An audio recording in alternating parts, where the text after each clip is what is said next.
இவன் 1 மணினா இடையில 12:30க்கு எந்திரிச்சு கிலோ 10 ரூபாய்க்கு விற்பான் போல சப்போட்டா பழத்தை. சரி 12:30க்கு எந்திரிச்சு சப்பட்டா கீழே பொத்து அடி கிலோ 10 ரூபாய் தட்டி கீழே பொத்துங்கிற நைட்டு ஃபுல்லா பொத்துக்கிட்டு கிடக்குறாண்டி. அவன் வாயில மண்ணு விழுக, அவன் குடும்பம் குட்டியாச்சரா போக. இனிமேல் எவனையுமே கல்யாணம் பண்ணக்கூடாதுன்ட்டு விறுவிறு எங்க ஆத்தாப்பா வீட்டுக்கு ஓடிட்டேன். எங்க ஆத்தாப்பா என்ன தெரியுமா பண்ணாங்க? என்ன பண்ணாங்க? நான் சின்ன புள்ள அழகா இருக்கவும் எனக்கு ஒரு நல்ல மாப்பிளையா பார்த்து கல்யாணம் பண்ணி வச்சாங்க. ஐயோ மறுவதிரிக்குமா என்ன மறுவதிரிக்குமா விளக்கு தெரியுமா? என்னடி 4 கல்யாணம் பண்ணியா? 4வது கல்யாணம் பண்ணு. யாரு தபிலாக்காரா? அவன் நல்லா தான் இருந்தேன். சரி ஆனா இவங்களுக்குலாம் ஆப்போசிட்டா இருக்காண்டியா. என்னடி சொல்ற? வெளிய சொன்னா வெக்க கேடு. ஆமாடி. அப்படியாடி கட்டி வச்சாக?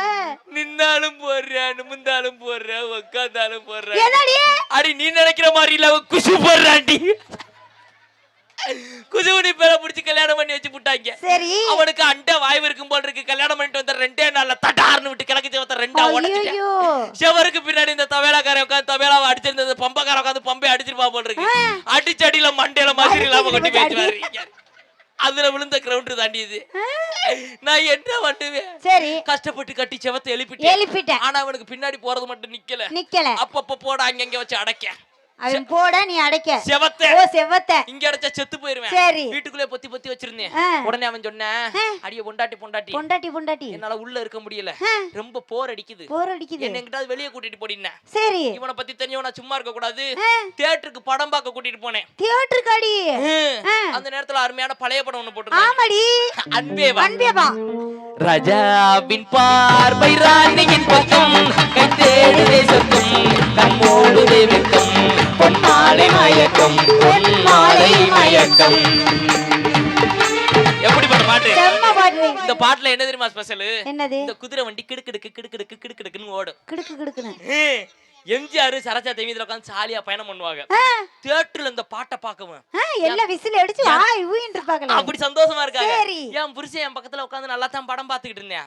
உள்ள போகும்போது பசிக்குதுன்னு கொஞ்சோண்டு கொண்டக்கடலை கேட்டாண்டி. நீனும் வாங்கி கொடுத்து கூட்டிட்டு போனேன். சரி நல்லா தேவை உட்காந்து படம் பார்த்துக்கிட்டு இருந்தேன். இந்த நாசமா போனவனுக்கு திடீர்னு இந்த கொண்டக்கடலை வேலை செய்ய ஆரம்பிச்சிருச்சுடி. குஷி வந்துருச்சுடி. வந்துச்சுன்னா வெளியே வந்துருச்சு போய் மேற்கு தோத்த காலை எண்ணக்கூடாது. நல்லா சேர்ல உட்காந்து திடீர்னு தெரசி எடுத்து திரும்பி தட்டார்னு போட்டான் பாரு. ரெண்டா கிழிஞ்சு குதிரை வண்டி முறிஞ்சு எம்ஜிஆர் ஐயா அங்கிட்டு கிடக்குறாரு, சரோஜா தேவி அம்மா அங்கிட்டு கிடக்குது. அப்புறம் குதிரை 2 செத்தே வச்சு என்ன செய்ய? தியேட்டர்கார என்ன பிடிச்சு கட்டி வச்சுக்கிட்டு. கட்டி வைக்காம உன்னைய கட்டிக்குவானா? அம்மா 7 ஃபைனை கட்டிட்டு தான் வெளியே போறேன். அப்புறம் என்னடி செஞ்ச நீ? நான் இனிமேல் எவனையுமே கல்யாணம் பண்ண கூடாதுன்னு லவ் பண்ணலான்னு முடிவெடுத்தேன். பொம்பளையாடி நீ? ஆமா பொம்பளை. நீ எங்க என்னைய கேக்குற? அந்த லவ் பண்ண கதையை அடுத்த வருஷம் ஒரு ரூம்ல அப்ப சொல்லுவான். ரெடியா இருக்கிறியா? அதெல்லாம் முடியாது. மாமா வருவாருன்னு மல்லிகைப்பூ வாங்கி வச்சேன். மாமா வருவாருன்னு மல்லிகைப்பூ வாங்கி வச்சேன். மாமா வர பூமில்ல அடிபட்டுகளா மல்லிகைப்பூ வாட்டி இருக்கு, அடிபட்டுகளா மல்லிகைப்பூ வாட்டி இருக்கு. போடு போடு போடு